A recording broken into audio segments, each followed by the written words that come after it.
Creo que ya está transmitiendo. Esperaremos.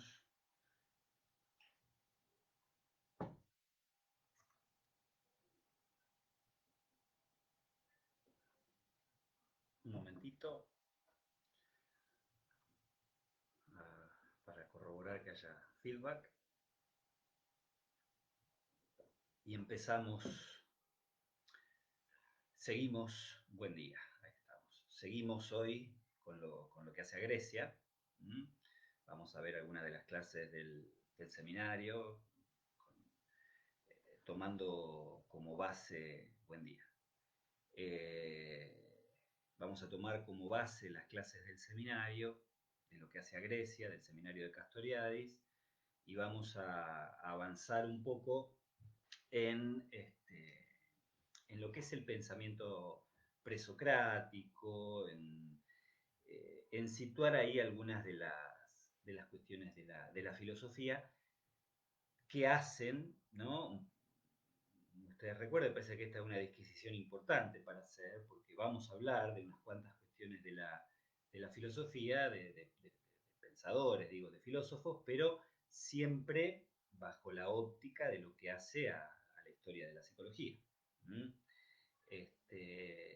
Esto, digo, es una disquisición que hay que hacer y que tiene como base lo que trabajábamos a comienzo del año en relación a las formaciones discursivas, digo, lo que vimos en relación al concepto de formaciones discursivas, pero esta particularidad que hace a que un determinado objeto de investigación científica, como es en este caso la psicología, un discurso puede existir, ¿no?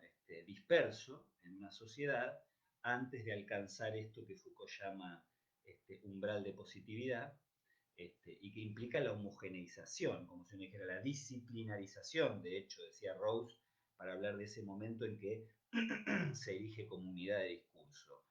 Antes de eso, ¿no? Hay dispersos en la sociedad distintos enunciados sobre ese objeto, ¿no? Que conviven, bueno, desperdigados. Y en este sentido, entonces, la filosofía fue el campo en el que desde un primer momento comenzaron a haber discursos sobre el alma, o sea, sobre la psique, o sea, sobre lo que nos convoca, ¿no? Y siempre también con esta base, que en este sentido el pensamiento de Castoriadis nos da como una línea sólida para pensarlo, siempre sobre esta base que dice que los discursos sobre el objeto también en última instancia dan forma a la manera en que concebimos el objeto, ¿no? Como que dan existencia de algún modo a ese objeto. Entonces, a partir de ir de algún modo recorriendo las preguntas que se han ido tejiendo, ¿no? Y las distintas respuestas también que se han dado sobre ese objeto, al mismo tiempo damos cuenta o vamos haciendo existir, digamos, este objeto que es la psique. Y que lo pensamos, ¿no? Esto es así, lo pensamos de una manera determinada. Digo, si bien hay tensiones y conflictos, lo cierto es que hay como un puñado de enunciados sobre la manera en que nosotros concebimos lo psíquico. Nosotros me refiero al histórico social, a la sociedad, digamos, ¿no? La sociedad como conjunto amplio. Concebimos y entendemos la psique. ¿Mm? Así que bueno, ahí comenzamos un recorrido que nos va a llevar por distintas cuestiones. Hoy vamos a tomar algo de lo que trabaja aquí Castoriadis sobre presocráticos, sobre todo, bueno, vamos a ver algo de Anaximandro, que si han leído el texto se darán cuenta que marca un punto de inflexión importante. Veremos algo, entre hoy y la clase que viene, algo de Heráclito y Parménides, y vamos a tratar de, ahora les explico lo que quiero decir, vamos a tratar de avanzar ya también la próxima sobre Platón y Aristóteles. Les digo así porque también caí en la cuenta, ¿no? De que en 15 días no vamos a tener prácticos porque es el feriado del 9 de julio. Y como es esta cuestión de que yo en verdad no he visto hasta este momento, pero no sé cómo se verá el tema de las vacaciones de invierno, pero, ¿no? Como para anticiparnos a todo ese tema, tenía intención de llegar a Platón y Aristóteles antes de ese momento, ¿no? O sea que nos queda la clase de hoy y la clase que viene para ver algunas cuestiones de presocráticos y de Platón y Aristóteles. Vamos a ir un poco, por eso digo, balanceándonos entre estos dos textos y con las limitaciones que supone trabajar de esta manera, ¿no? O sea que serán fijar algunas cuestiones bien concretas y puntuales, ¿no? En función de habilitar la lectura. Y les decía, moviéndonos entre lo que hace a Grecia y el texto de Müller de Historia de la Psicología para trabajar Platón y Aristóteles. ¿Mm? Así que bueno, sin más demora, vamos a empezar con esto, que en verdad, ¿no? Precisamente para situar un poco esta cuestión que hoy nos va a entretener, digamos, con los pensadores presocráticos, pero que después va a continuar, eh, este, es interesante partir de este tema de lo que Castoriadis instala como estas tensiones, ¿no? Estas contradicciones que veíamos sobre el final de la clase pasada, que han atravesado de alguna manera a la sociedad ateniense, sobre todo, y que han dado origen precisamente a la filosofía.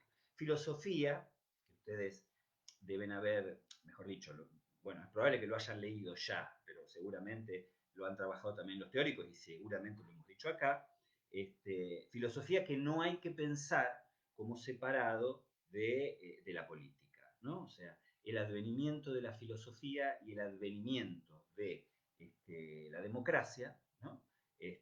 Como un problema y una cuestión que están estructuralmente relacionadas. ¿Mm? Eh, Hoy más temprano estaba repasando algunas cuestiones del libro para poder, bueno, decir esto que les estoy diciendo, preparando de algún modo la clase de hoy. Tengo una cierta resistencia a llamarlo clase, ¿no? Porque, bueno, es más una consulta que una clase, pero bueno, al mismo tiempo también es cierto que hay una exposición. Por ahí la palabra más ajustada sería esa, ¿no? Una exposición. Venía repasando algunas cuestiones y me encontré con una parte que, en verdad, bueno, ahora me entró la duda, pero creo que está en una de las clases anteriores de las que trabajamos en el programa, en donde Castoriadis retoma a Bernard y esta idea, yo creo que lo deben seguir trabajando a Jean-Pierre Bernard en filosofía, todo el tema del pasaje del mito al logos, la aparición del logos y de la filosofía, y esta idea que desliza Bernard y con la que generalmente nos quedamos de que la filosofía es hija de la polis, ¿no? Y en verdad Castoriadis toma eso para decir que no es erróneo, pero que sí hay un matiz que es importante considerar, que es que plantearlo como hijo de lo que sitúa es como una relación de subordinación, ¿no? Como que una nace gracias a la otra. Y lo que Castoriadis intenta por todos los modos subrayar es esto de que en verdad aparecen conjuntamente, ¿no? Y que no hay manera de pensar la aparición de una sin la aparición de la otra, ¿no? Ahí hay una cuestión, por eso digo, estructural entre una y otra. Y es imposible plantearlas por separado, ¿no? Surgen conjuntamente. ¿M? Y por eso les decía, surgen como posición interrogante. Este es el otro elemento sobre el que insisto bastante porque ahí está una de las cuestiones fundamentales, ¿no? Surge como posición interrogante, surge como pregunta. Hay alguna parte que ahora vemos si lo tomamos en la exposición, pero en donde Castoriadis hace referencia a esto de que es la aparición de verdad, pero no la simple verdad del enunciado, esta mesa es blanca. ¿No? Hay un tramo que Castoriadis hace esta mención, sino la verdad como posición interrogante.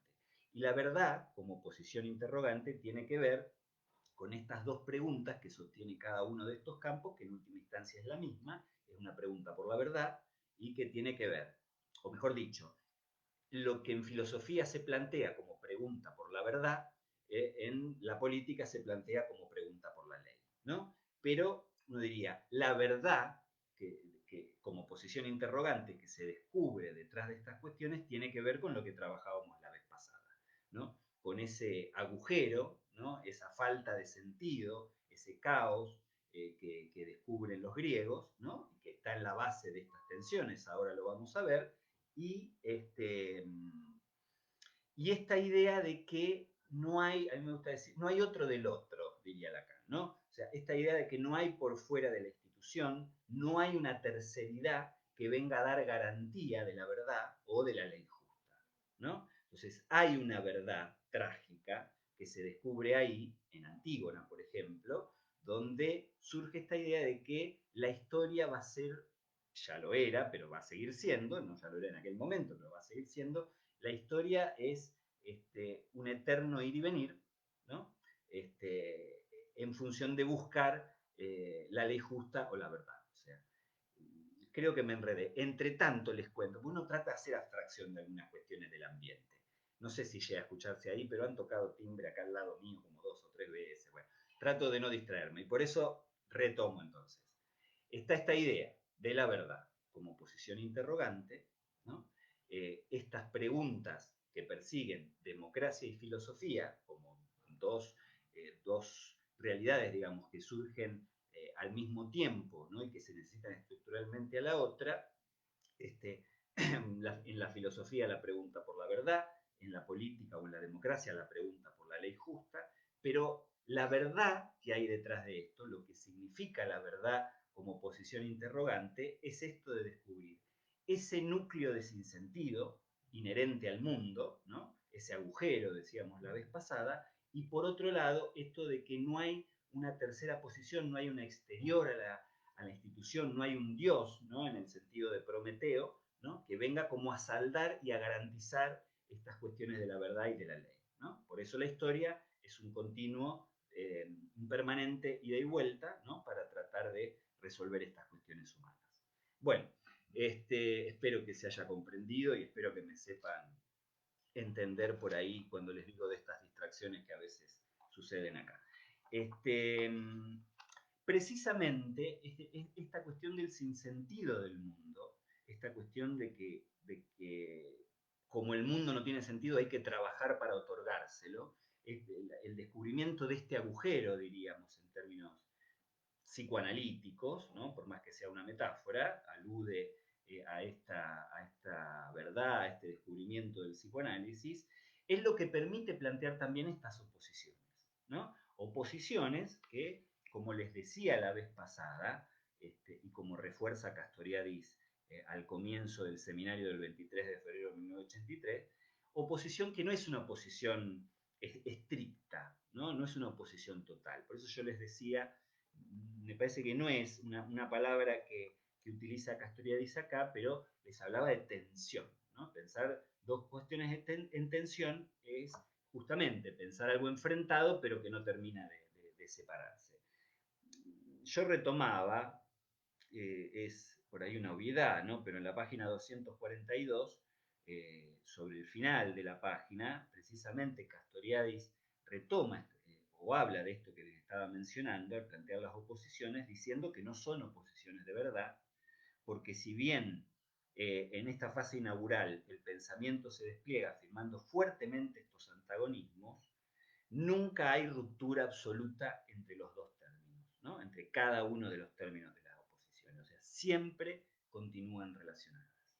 Esa relación estructural, esa tensión inherente a la oposición, es uno de los elementos importantes para pensar estas dualidades, digamos, que son entre opinión y verdad, entre ser y aparecer, y entre physis y nomos, ¿no? La cuestión de la verdad y la opinión, bueno, por ahí es la que más tenemos masticada, vamos a decir, y sobre todo por el debate que instaló Platón a partir de esto, ¿no?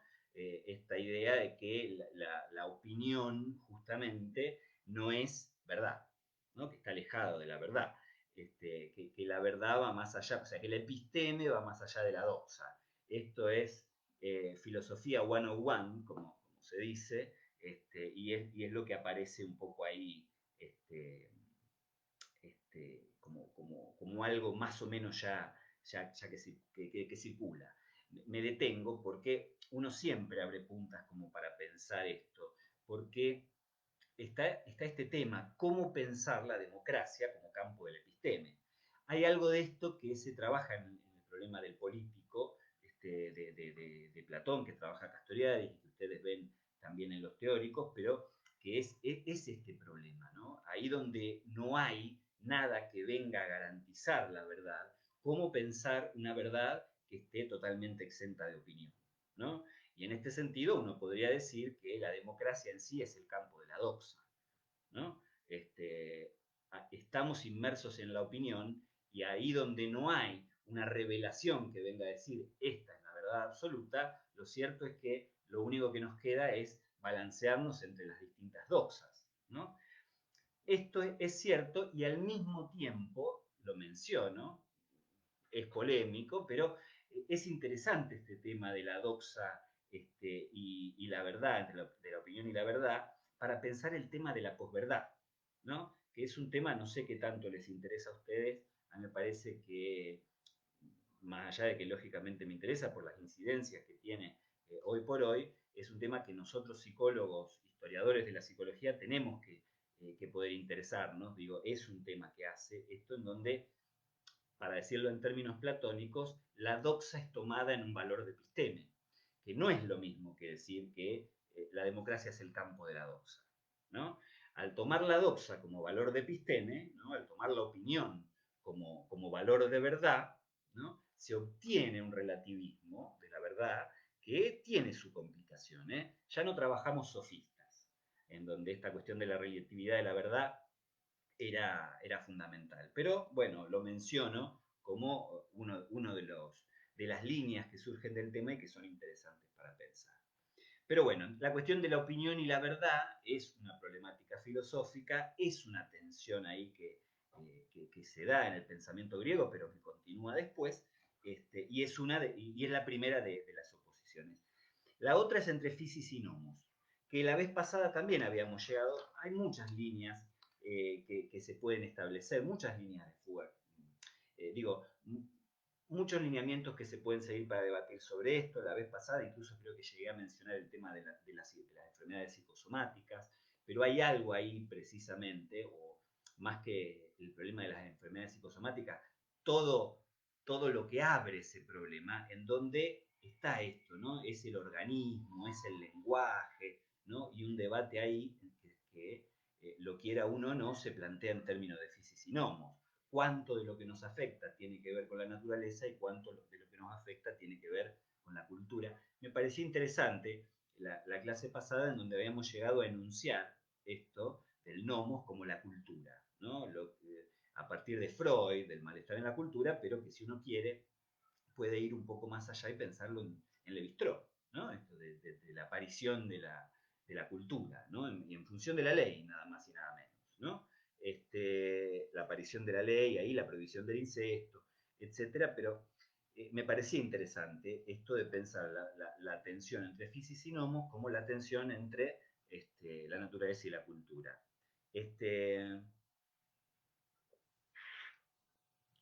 Había señalado algo, no sé si viene mucho al caso, pero en todo caso ustedes pueden ver en la página 300, no digo página 300, digo bien, de lo que hace a Grecia, ahí Castoriadis, es el seminario del 9 de marzo, y ahí Castoriadis retoma un poco esto de la oposición entre fisis y nomos. Nosotros lo tradujimos como cultura, pero no hay que perder de vista esto, que el nomos tiene algo de la ley, precisamente, ¿no? Para, eh, digamos, resuena algo de la ley, una dimensión vinculada a la ley que no hay que dejar de escuchar porque es fundamental, que a lo mejor en cultura queda como un poco más difusa, ¿no? Por eso Levi-Strauss ahí es necesario. Y finalmente, entonces tenemos, ¿no? Opinión y verdad, fisis y nomos, y finalmente la que vamos a trabajar más hoy, y la que habilita un tema importante en el trabajo de esta materia, digo, en el programa, que es la oposición entre ser y aparecer, ¿no? Ahí hay algo importante, nosotros lo vamos a retomar hoy, pero es un tema crucial. Primero, bueno, porque, o al menos a mí, en verdad, en todas las oposiciones, pero esta es donde más se me hace claro ese agujero que descubrieron los griegos. En verdad esto es válido para las tres oposiciones, ¿no? Porque poder pensar la separación entre ser y aparecer, pero vale lo mismo para fisis y nomos, poder pensar esa separación O sea, pensar una separación implica pensar una distancia entre los dos términos, ¿no? Esa distancia, ese agujero, esa iancia, decía Lacan, es el descubrimiento griego, como dice Castoriadis, por excelencia, ¿no? O sea que la misma aparición de estas oposiciones se debe a ese descubrimiento griego, ¿no? De que hay un agujero en el corazón de la existencia, ¿no?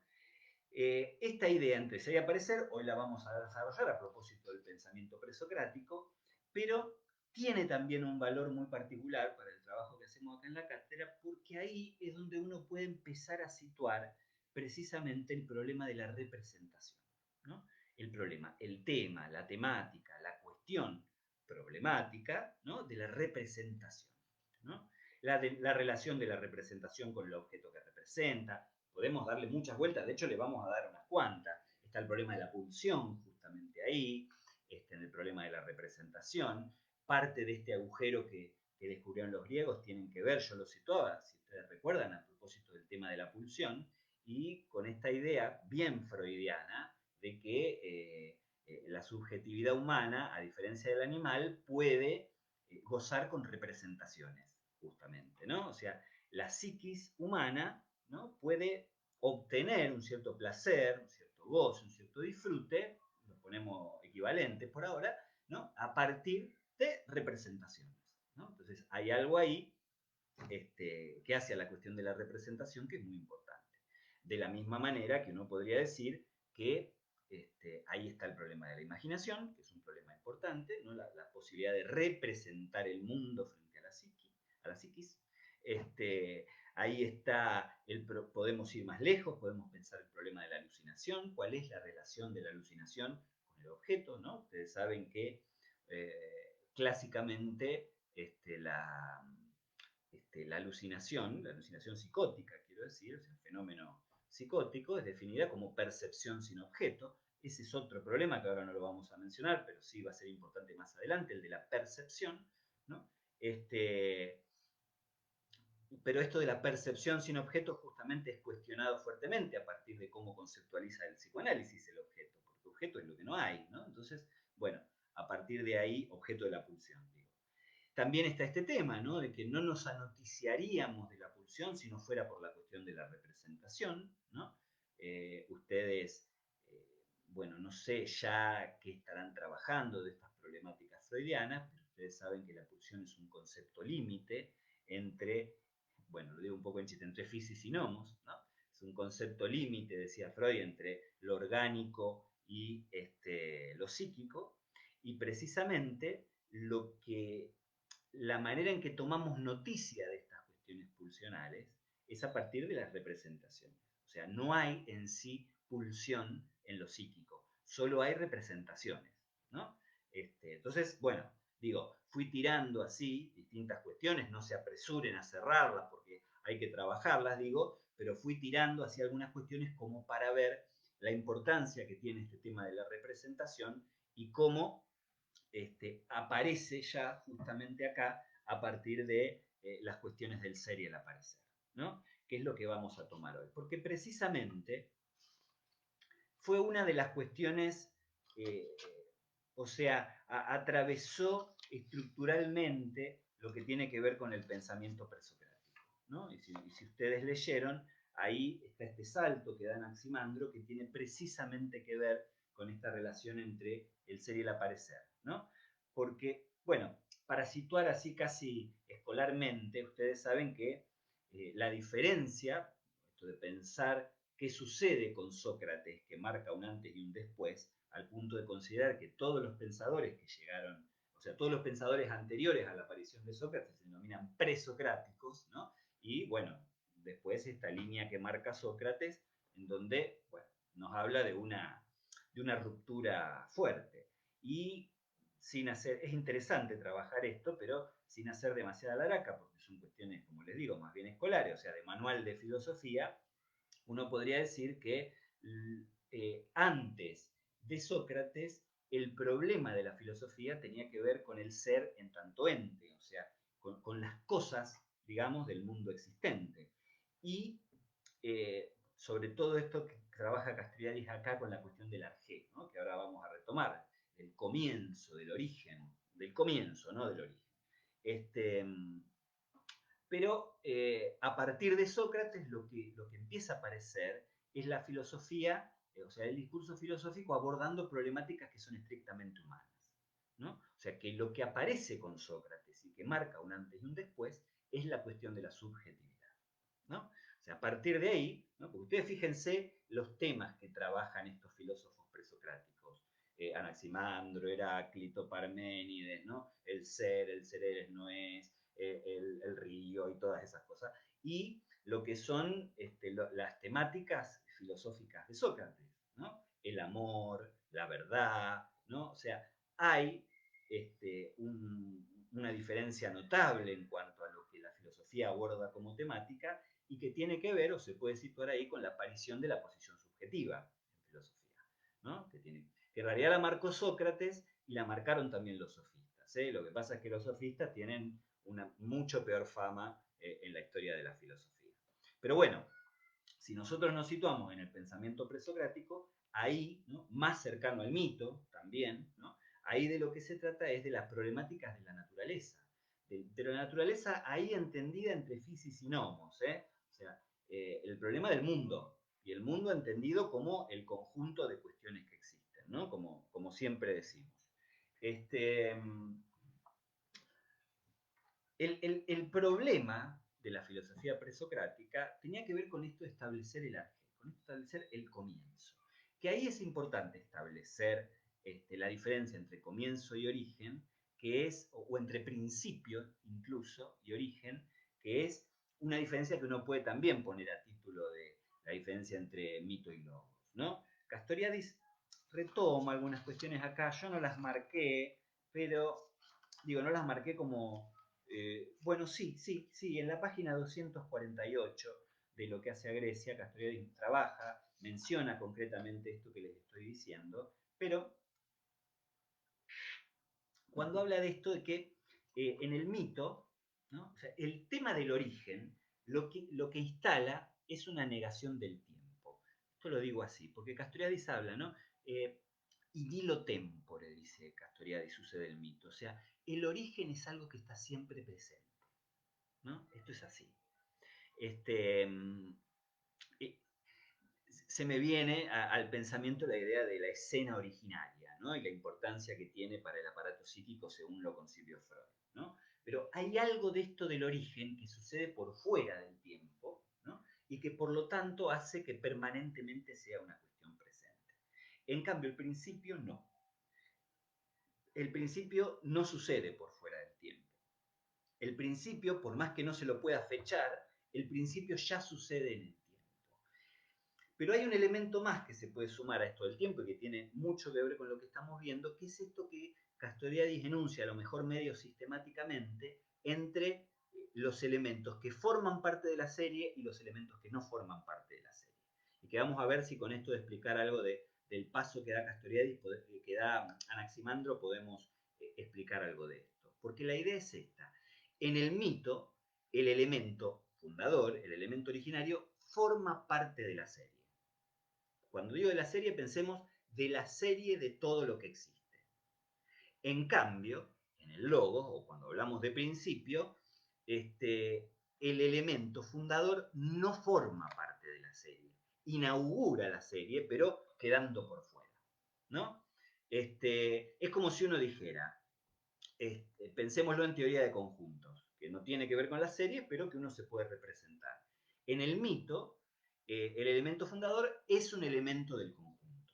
En cambio, en el logos, o cuando pensemos en el principio, el elemento fundador es la letra que designa el conjunto, o sea, no forma parte del conjunto, es la que lo designa, ¿no? La que establece y ordena los elementos que forman parte del conjunto sin formar parte del conjunto. Y ahí hay algo importante porque, digo, que nos permite situar lo de Anaximandro, pero nos permite también situar esta particularidad del logos, que es lo que tiene que ver precisamente con poder alejarse de lo representable. Lo que establece esto de dentro o fuera del conjunto, dentro o fuera de la serie, tiene precisamente que ver con la representación. A ver, ¿no? Sin generar ningún enigma, Anaximandro precisamente va a hablar de lo irrepresentable, ¿no? De lo indeterminado, justamente, que es irrepresentable. Pero situemos primero un poco cuáles eran el problema de los presocráticos, que yo entiendo que ya lo tienen que manejar mínimamente porque lo vieron en filosofía, pero para poder refrescarlo y mencionarlo acá. Precisamente lo que interesa, hablamos del origen, hablamos del principio, porque lo que interesa a los presocráticos es esto de situar el elemento, ¿no? En donde el elemento único a partir del cual se genera todo lo que existe. Que esta es otra de los términos en los que se puede situar esta tensión entre el ser y el aparecer. El aparecer se aparece como múltiple, justamente, y el ser se espera que sea único. A ver, si ustedes quieren, no único en el sentido de uno, más allá de que tiene bastante que ver con eso, pero sí único en el sentido de que ordene la multiplicidad de lo existente, ¿no? Porque en el aparecer, la multiplicidad del mundo se aparece como confusa, caótica, refuerza esta cuestión de sinsentido, ¿no? Es múltiple, es una multiplicidad que no se puede reducir. Es el trabajo del logos, es el trabajo del nomos, si ustedes quieren, el que va a tratar de reducir, algo que también está presente en esto de la verdad y opinión, el que va a tratar de reducir esa multiplicidad de lo que aparece, ¿no? En una unidad de ser. Entonces, el trabajo fundamentalmente de los presocráticos consistió en eso, en buscar el elemento, un mínimo de elementos, vamos a decir, un número mínimo que dé cuenta de la multiplicidad de lo que existe, ¿no? Esta idea zen, si ustedes quieren, ¿no? Más allá de que nos damos un salto bastante grande porque tiene poco que ver con estas cosas, pero es esta idea zen de hacer uno con todo, ¿no? Hay algo en juego acá que tiene que ver con eso, ¿no? Castoriadis lo dice exactamente en estos términos, en la página 247, ¿no? Cuando dice un conjunto o un elemento generador mínimo que dé cuenta del conjunto máximo observable, ¿no? La búsqueda del principio, de la G, es esto y lo que así se postula. Encontrar el elemento mínimo que dé cuenta del máximo de observables, ¿no?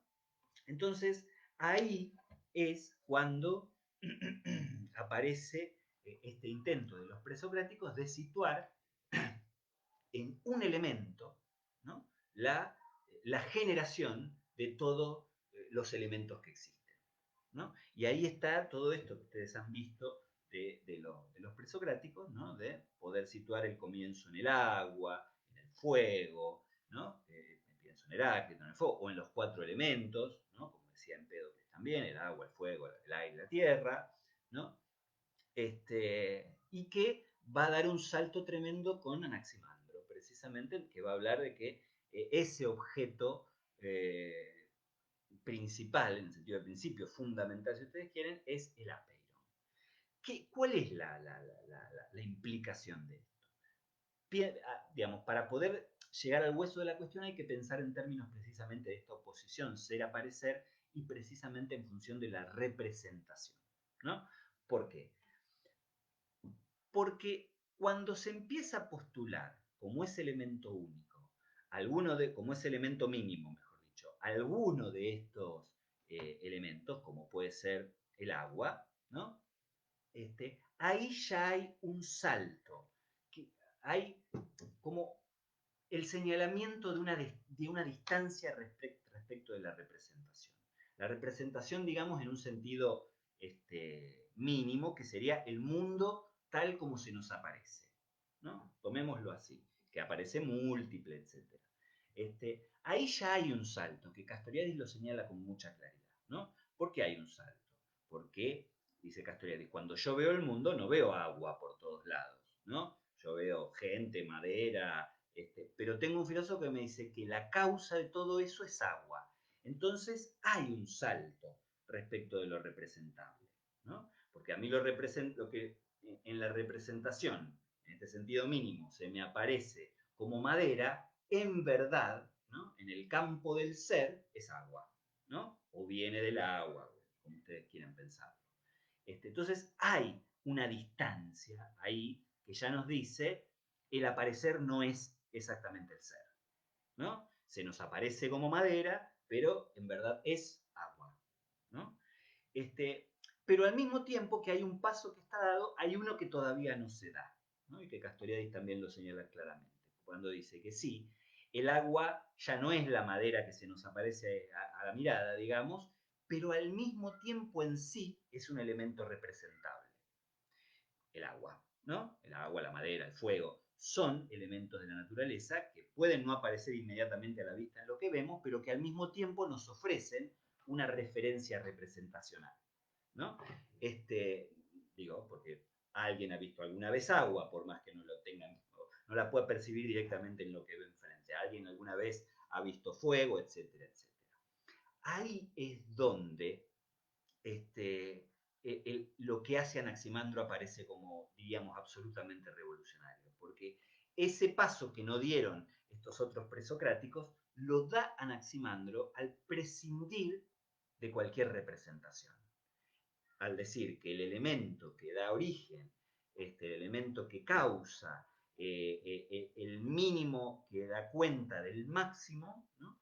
Está dado por lo indeterminado, ¿no? El apeiron. Ahí hay un salto. Yo los remito, o sea, traté de sacar una cita de esta parte, pero en verdad, esperen un momentito, en verdad los tengo que remitir a toda una página. No hay manera de hacer más sintética esa parte. Está en la página 280, me parece. A ver. No.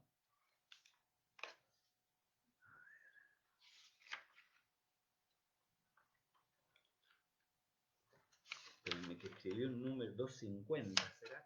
250. La página 250, no me entendía el propio número que había escrito. La página 250.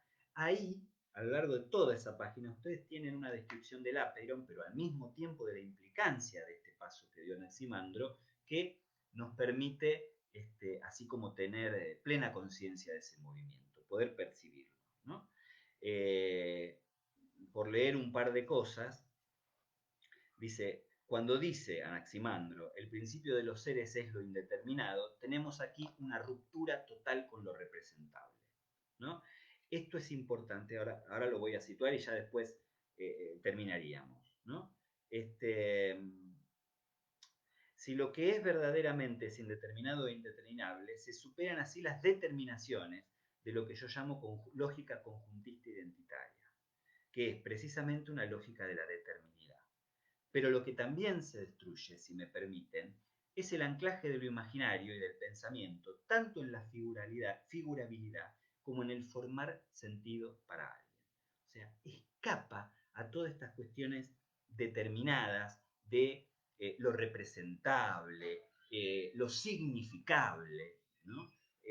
Escapa todo eso para formar un núcleo, bueno, de indeterminación, ¿no? Dice aquí, por primera vez el pensamiento aparece como únicamente determinado o interesado por su propio interés como pensamiento. Ahí está, detengámonos ahí. Esa página igual es imperdible, digo, imperdible para entender el tema de principio a fin.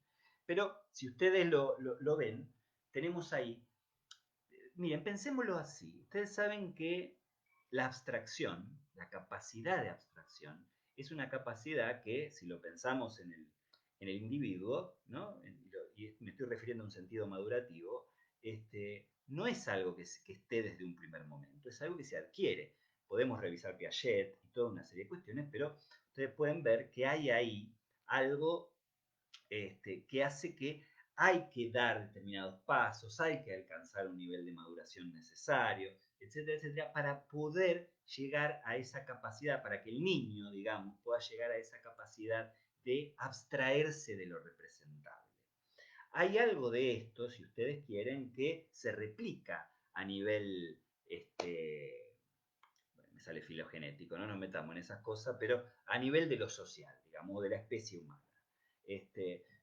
siempre, no hay que dar estos pasos así livianamente, de lo individual a lo social, del individuo humano a la especie. No hay que dar esos pasos así tranquilamente, pero hay algo también, digo, pensemos simplemente, sin andar demasiado en el tema, en que el último número que se descubrió o que se inventó es el cero, ¿no? O sea, como que es más fácil pensar la existencia que la no existencia, ¿no? Es más fácil pensar lo representable que lo no representado.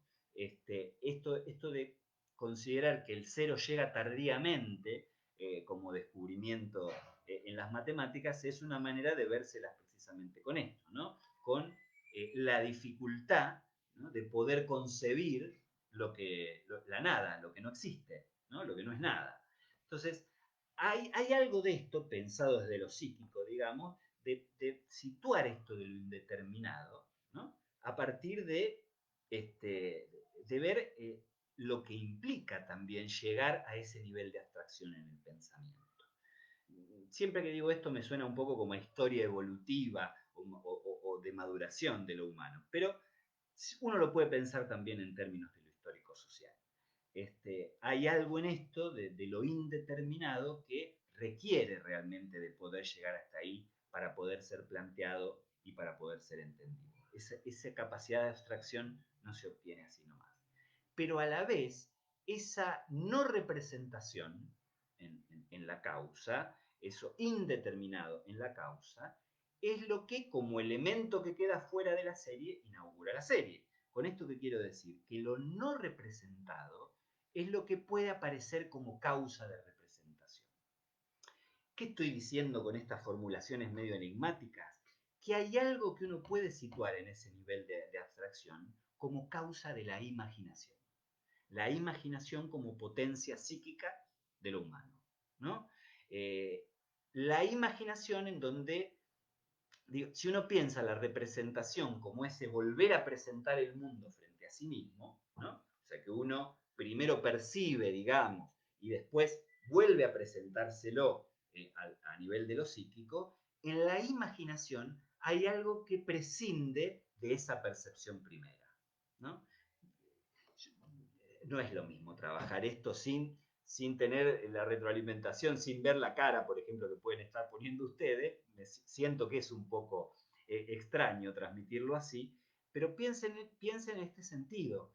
Una vez que se sale de la determinación de lo representable, se entra en el campo de poder representarse cualquier cosa, ¿no? Y la imaginación tiene que ver con eso, con la posibilidad de representarse cualquier cosa, con la posibilidad, vamos a decirlo en términos filosóficos, de representarse lo que no es, ¿no?, lo que no existe. Ojo con esto de lo que no existe, lo vamos a ver más adelante, porque eso es lo que también en la historia de la filosofía, ¿no?, el canon de la historia de la filosofía, ha arrojado la imaginación al terreno de la ilusión, ¿no?, o sea, de la mentira, si ustedes quieren, o de la doxa. Pero esto de lo que no existe es también lo que no existe todavía, ¿eh?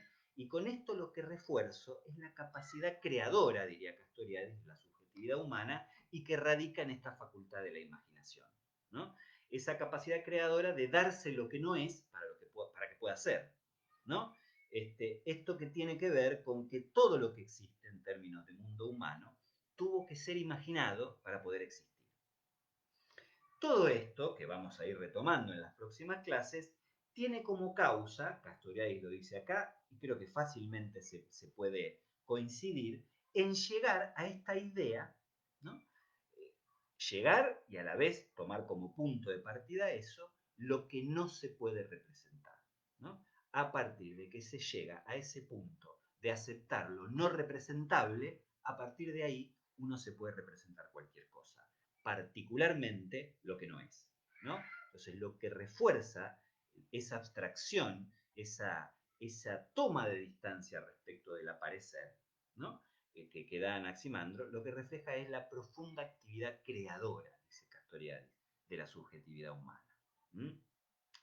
Y esto que se va a poner en tensión, con esto cerramos, un comentario nomás de lo que vamos a retomar la próxima vez, entre Parménides y Heráclito, ¿no? este matrimonio de la filosofía. Vieron que la historia de la filosofía está atravesada por relaciones matrimoniales. Parménides y Heráclito, Platón y Aristóteles, San Agustín y Santo Tomás, ¿no? En donde precisamente lo que está en juego, en verdad las tres oposiciones nuevamente, o las tres tensiones, pero esta cuestión del ser y el aparecer, ¿no? Ahí donde en Parménides, empecemos por ahí, en Parménides va a haber una exclusión absoluta entre el ser y el aparecer, ¿no? En Heráclito va a estar planteado que hay una continuidad, no que son lo mismo, pero que hay una continuidad y una unidad, una tensión entre el ser y el aparecer, ¿no? Ahí donde Parménides, por esta idea, va a llegar a una lógica de la determinación, ¿no? Heráclito va a llegar a una lógica en la que es admisible la indeterminación, precisamente a partir de esta oposición entre ser y ser, esta tensión, mejor dicho, entre ser y aparecer, ¿no? Que tiene que ver con el tiempo, en última instancia, ¿no? Porque el ser de Parménides no admite el tiempo, por lo tanto no admite la historia, ¿no? Que yo les decía, lo difícil que nos resulta pensar, lo dice Castoriadis, lo histórico-social, ¿no? Como una unidad que no se puede pensar. Bueno, Parménides no lo admite, lo vamos a retomar la próxima vez, ¿no? Porque, bueno, para que haya movimiento, para que haya cambio, el ser tiene que pasar por el no ser, para después ser otro ser, digamos, ¿no? Eso es lo que Parménides no habilita, o sea que lo que queda excluido de esa lógica, además del aparecer, es el tiempo, ¿no? Y, en todo caso, no deja de ser cierto este combate entre Parménides y Heráclito, que dio origen, si ustedes quieren, a la filosofía tal como la entendemos hoy, de algún modo todavía continúa, signó toda la historia de la filosofía, y de algún modo es como que me parece que hay que aceptar esto, el claro triunfador es Parménides, ¿no? Esa lógica de la determinación es la que más nos determina precisamente en nuestro pensamiento. La ganó Parménides con una ayudita de Platón, pero es la que de alguna manera sigue estableciendo y sigue determinando nuestros modos de ver el mundo. Compañeros, con 45 minutos, yo creo o sea, vamos a cortar acá. Tengo la sensación de que estos temas tienen una complejidad bastante grande, así que bueno, doy lugar a algunas preguntas que ustedes quieran plantear. Acá dejamos, termino la exposición entonces.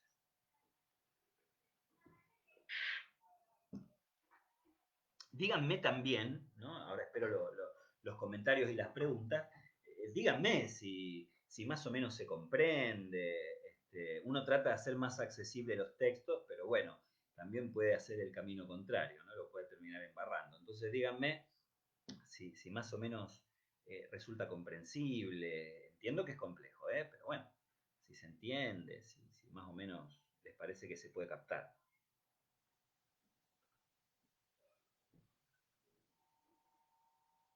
Ya había unas cuantas preguntas. Yo seguía con el chat al comienzo de todo. Igual vieron que yo les decía, las preguntas tratemos de aguantarlas hasta el final, porque si no yo no puedo alternar, digamos.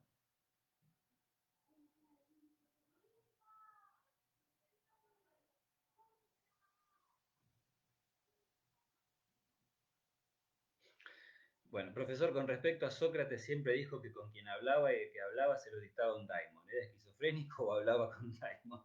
Un poco en serio, un poco en broma, lo pregunto. Bueno, daría para trabajar mucho eso, pero en verdad lo que habría que pensar es, o el punto por el que habría que empezar es por situar lo que era un daimon en la sociedad griega de ese momento, que no es lo mismo que el demonio ahora, ojo, o que el fantasma o el espíritu. Me parece que habría que empezar por ahí. Pero después lo más probable es que no era ninguna de las dos cosas, era un creador, ¿no? Y era astuto también, era muy inteligente.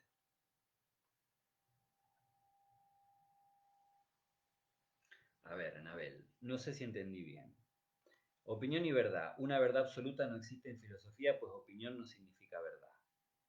A ver, una verdad absoluta no existe en filosofía. Yo no sé si diría una verdad absoluta, no es que sea incorrecto, está bien, Pero para hacerlo más comprensible diríamos, no existe una verdad última, una verdad que venga a cerrar el problema de la verdad. Eso es lo que Castoriadis subraya y eso es lo que hay que, que, que comprender por sobre todo, que está presente en esto de absoluta, pero que puede dar lugar a otro malentendido. No existe una verdad última. ¿Esto qué quiere decir? Que viene un filósofo y dice una cosa, ¿no? Y en ese momento a lo mejor todos los que están alrededor, toda la sociedad dice, ah, qué bueno, esto es la verdad, esto es Descartes, es así, Descartes llegó y dijo la verdad del ser. Pero un tiempo después viene Locke, y entonces viene Locke y dice, no, lo que dijo Descartes no es así, en verdad es así. Entonces eso pasa a ser la verdad. Y después de los empiristas viene Kant y dice, no, ni Descartes ni los empiristas estaban totalmente en lo cierto. En verdad, el fenómeno, el número, digo, no hay verdad última. La historia de la filosofía es eso, son como múltiples correcciones a la verdad, ¿no? Algo aparece como verdad en un momento, pero eso no cierra el problema de la verdad, porque siempre aparece otro que va a decir lo contrario. ¿Y quién puede decir quién tiene la verdad última de todas esas personas? En verdad nadie, ¿no? No hay manera de cerrar eso. Entonces, una verdad absoluta no existe en filosofía, es cierto, pero por ahí si lo pensamos como una verdad última, ¿no? Nos permite comprender un poco mejor lo que está en juego. Pues opinión no significa verdad. Bueno, hay una tensión justamente entre opinión y verdad y hay que ver qué es lo que se pone en juego en cada una. Por eso esto que decía al comienzo. En una democracia, la democracia es el campo de la doxa, entonces la doxa es verdad, de algún modo. Pero al mismo tiempo está lo de la posverdad, ¿no? O sea, está Platón, que nos va a decir que la doxa no es verdad, y está Aristóteles, que no lo dice en estos términos, pero que nos podría decir que la doxa participa de la verdad, etcétera, etcétera, ¿no? Yo lo pensaría así en términos. Esto, opinión no significa verdad, es algo que diría Platón, justamente. Entonces, lo que hay que pensar es esa tensión entre la verdad y la opinión, ¿no? ¿Cómo se juegan esos dos términos de la relación? Mi hijo me está saludando por la ventana acá frente de ustedes. Lo tengo que saludar porque si no, no puedo, no puedo seguir hablando. Mi hijo que cumplió 10 años el domingo. Bueno, ser y aparecer. Ser lo indeterminado. Aparecer, hacer un uno con el todo, un elemento mínimo, el máximo de lo observable. A ver, acá me parece que hay algunas cuestiones que están un poco mezcladas en esto que dice acá, ¿no? Lo importante es esto. El aparecer es el mundo tal como se aparece a nuestros sentidos. Pensémoslo así, es lo que vemos, palpamos, olemos del mundo. Eso es el aparecer. El ser es lo que viene a introducir la pregunta de si eso que vemos es real y es auténtico. Me sale ahora decirlo así, de esta manera, ahora, ¿no? Pero el modo en el que esto aparece en los presocráticos tiene que ver precisamente con algo que vos decís acá, ¿no? El mundo se nos aparece como una multiplicidad confusa, ¿no? Es así. Tal como se aparece a los sentidos, el mundo es un devenir de estímulos, ¿no? Pensémoslo así, permanente, permanente, no se detiene, permanente. El ser es lo que viene a tratar de poner orden en eso, ¿no? El ser es lo que nos viene a decir, bueno, pero esta computadora que veo es verdad, ¿no? O no. Es apariencia o es existencia. Son todas palabritas que voy diciendo como para tratar de allanar esto, ¿no? Y en los presocráticos estaba esta idea de reducir esa multiplicidad de lo que aparece a un elemento único. Castoriadis lo dice de una manera mejor, bueno, vaya la obviedad, porque dice reducir un elemento mínimo, a un mínimo, ¿no? Lo máximo observable. Por eso esta idea del Zen, yo hago un chiste, yo no lo quería hacer porque siempre, lo hago todos los años por empezar, pero aparte quedo medio ridículo porque es un chiste medio malo, pero a mí me gusta, ¿no? Porque es un chiste que a mí me sigue dando risa, que es que le dijo un monje zen a un panchero. Que ya nomás pensar esos dos personajes, así como la enciclopedia china de Borges, ¿no? Pero ¿qué le dijo un monje zen a un panchero? Haceme uno con todo, ¿no? Esto de poder pensar la profundidad del zen, en pedirle un pancho a un panchero con todos los elementos, es lo que da cuenta, ¿no? Haceme uno con todo, ¿no? De lo que era el trabajo de los presocráticos, ¿no? Tratar de hacer uno con todo lo observable. Bueno, olvidémonos rápido, que encima va a quedar grabado esto con el panchero, vos sabés. Y ahí el paso que da Anaximandro justamente es esto de situar ese elemento único a nivel de lo indeterminado.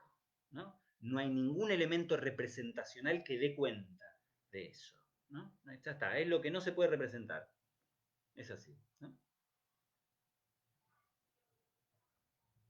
No me quedó claro qué es lo que postula Sócrates que rompe con esa línea de pensamiento filosófico que se venía dando con los presocráticos. Pregunta Ornella. Lo que cambia es los problemas que se investigan. Es así. Fíjense, los presocráticos hablaban de los elementos que dieron origen a la naturaleza, el ser es, el no ser no es. Sócrates, a quien conocemos por Platón, hablaba del amor, de la verdad, de la justicia. Esos son los temas de los diálogos platónicos. O sea que aparece una filosofía, por decir así, más cercana a lo humano. Así que aborda problemas humanos. Los otros, si ustedes quieren, son problemas de la naturaleza, de la física, ¿no? ¿Cuál es el elemento que dio origen? Acá estamos hablando de qué es el amor. En el banquete lo que se trabaja es qué es el amor. ¿No? Eso, para un presocrático, no es nada. Entonces, lo que se sitúa ahí es esto de la posición subjetiva, porque empieza a hablar del sujeto, la filosofía. Deja de hablar de la naturaleza, digamos, no deja de hablar de la naturaleza, pero se aleja de poner el centro en eso y lo pone sobre los problemas humanos. Eso es esa es la ruptura que produce Sócrates y que en verdad también la producen los sofistas, ¿eh? Cuando dice que la verdad es relativa a los estados del sujeto. ¿No? Eh, los sofistas plantean esta cuestión, ¿vieron? Hoy me gusta una cosa, mañana me gusta otra. ¿Cuál es verdad para mí? ¿No? Y los sofistas van a decir las dos, porque la verdad depende de las posiciones y de los estados del sujeto, es subjetiva la verdad. ¿No? Entonces, eso, que puede dar pie a cualquier cosa, en sí es muy interesante, porque ¿qué es lo que dice mi verdad? ¿No? Que hoy me gusta el blanco y mañana siento que me gusta el negro. ¿Cuál me gusta en verdad? Y los sofistas dicen, ¿te gustan los dos? Es así, es relativa. No hay una verdad absoluta en el sentido de que en verdad me gusta el negro, pero yo me distraigo con el blanco, no sé. Los sofistas dicen, los dos son verdad. Bueno, acá hay varios mensajes buenísimos que se entienden, me alegro, me alegro. Seguimos con este texto, la próxima clase es largo y tiene mucho.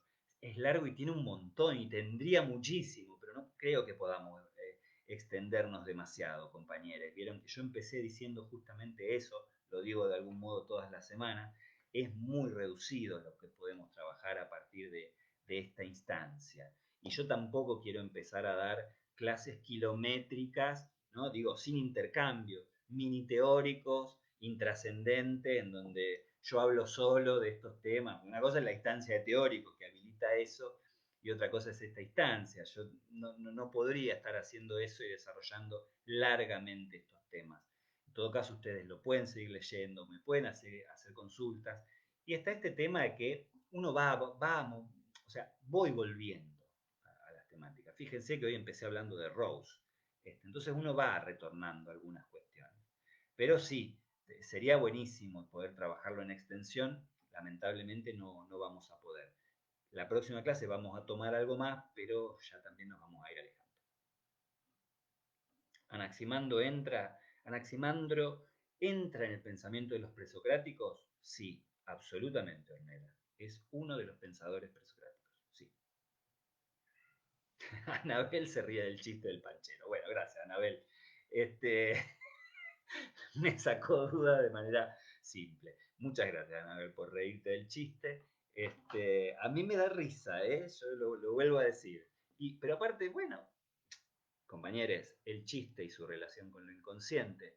Hay una verdad que se enuncia del chiste, esto lo dijo Freud, y que no se puede enunciar de otra manera, que no sea mediante el chiste. Entonces, más allá de que no sea muy gracioso, o al menos, qué sé yo recuerdo lo que era salir de los boliches y pasar por el panchero. Y estaba esta idea. Digo, porque era una época en que había más pancheros por la calle, era una época en que andábamos por la calle, fíjense. Y estaba, digamos, el panchero forma parte de una realidad histórica para algunos, que entiendo que para algunas generaciones posteriores ya no es tan así.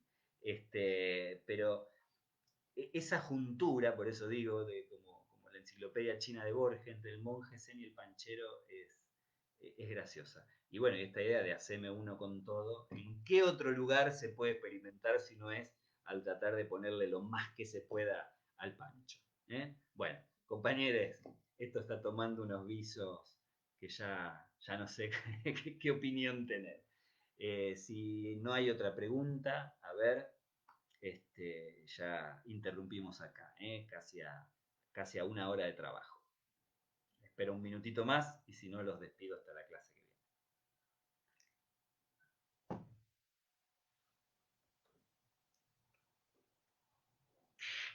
viene. Bueno, ahí está. Si hay más preguntas, retornarán en el muro. La próxima clase entonces vamos a continuar con algunas de las cuestiones del seminario de lo que hace Grecia, nos vamos a detener por ahí más en Heráclito y en Parménides, y ya vamos a avanzar con Platón y Aristóteles. Así que si quieren leer algo de lo que trabaja acá Heráclito y quieren avanzar sobre los textos de Müller, ¿no? Bienvenido sea. Así podemos ir viendo alguna de estas cuestiones. Por hoy, lo que les digo entonces es, aquí cerramos, y seguimos la vez que viene. Nos vemos. Muchas gracias a todos por sus comentarios. Hasta la próxima.